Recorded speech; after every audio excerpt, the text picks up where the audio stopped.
So here's where I'm at right now. I took the floor out and I found some more problems. A couple of the water pipes were burst because they were never insulated to begin with. So there was 3 different spots on 2 different pipes where they had burst from the cold, from the water freezing inside and blowing the pipes out. So here's a new length of copper here that I ran. None of this stuff's soldered up yet. It's just hanging there, just dry fitting it. But yeah, 3 spots on the piping that were burst that I found.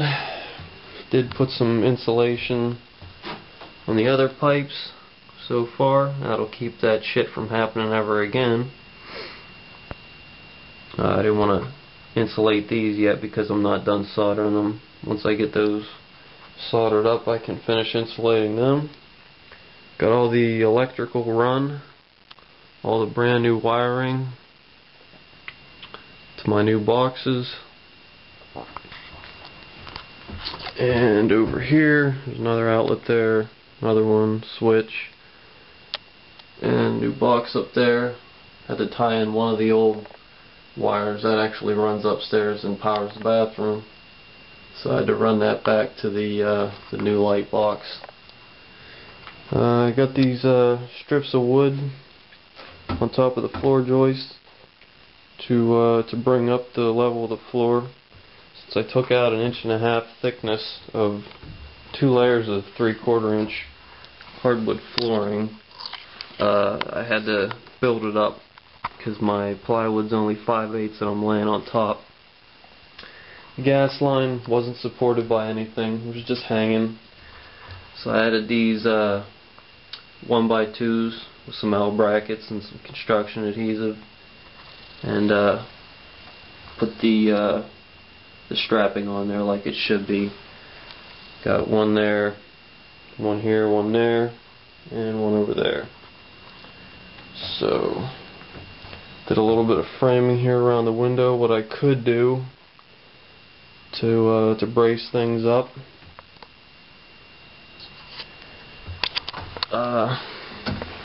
here's the waistline. Now this is what I'm talking about. Rather than coming across with this pipe with the drain line for the sink and then going down and cutting these studs out, why wouldn't you just bring it down and then come over and tie it in? Why people do things like this, I don't know, but they'd rather cut the studs out than do it the right way. And unfortunately I can't take those out right now, so that's the way it's going to sit for the time being. What else did I do? This floor was a pain in the ass to take out. It smells like wet dirt in here right now because that's what's down there, dirt. There was like a big mound of cellulose insulation. We had insulation blown in the house. You can see some up there. It came down this wall cavity before it was blocked off there, and there was a big pile, 3-foot pile of cellulose that I had to clean out. So that was a lot of fun. Found a bunch of old pipes and stuff laying down here that I guess got cut out or whatever. They just threw in here and left.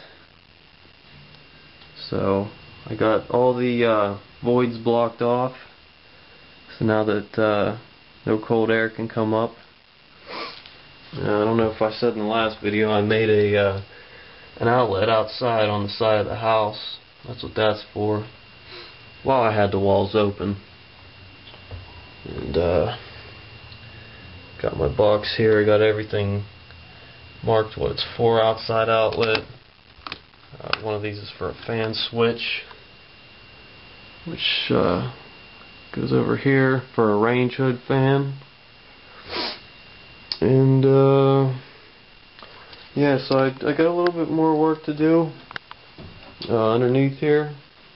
I can lay down the subfloor. Got some new plumbing here, some new PVC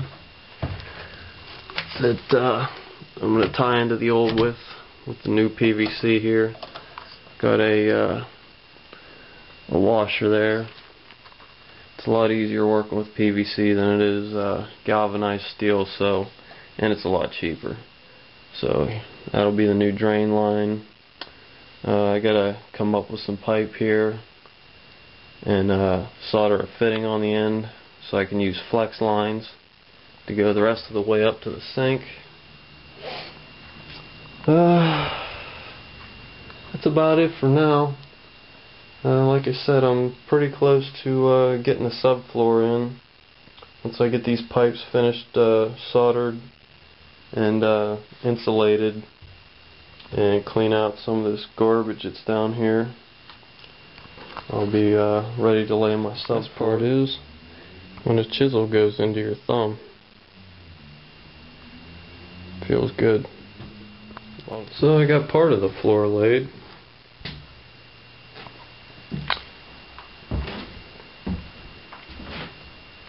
Here's my plumbing I put in.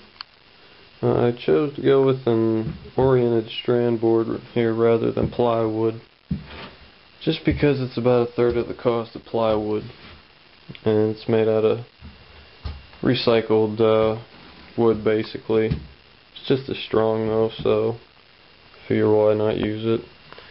Got my shutoffs and everything here, all the plumbing ready to go. None of this stuff can be soldered on yet because you'd have to cut a big hole in your cabinets if you soldered all this stuff on now. So once the cabinets go in, I can solder these shutoffs on. And I soldered the brass nipples here for the flexible water lines. Got all that crap cleared out of the underneath the floor, all that insulation and everything. Wouldn't you know it, I ran out of pipe insulation. I need like 11 more inches of insulation for the pipe on the left there. So I didn't want to lay any more flooring till I get that insulation and get under there and get that wrapped up. You can see now while I was doing all this blocking to seal off all these areas here to keep the air from getting up.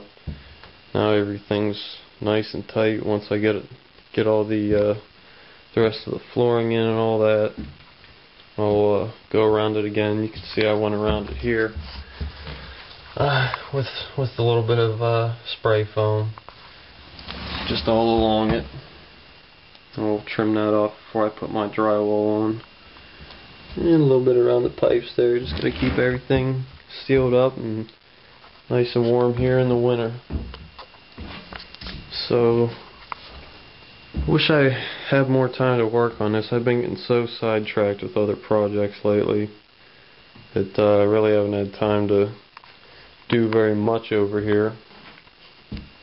Like I said, I ran out of the pipe insulation and I ran out of something else too. I can't think off the top of my head what it is, but I have to make another trip to Lowe's to get all that stuff before I sheet the rest of the floor.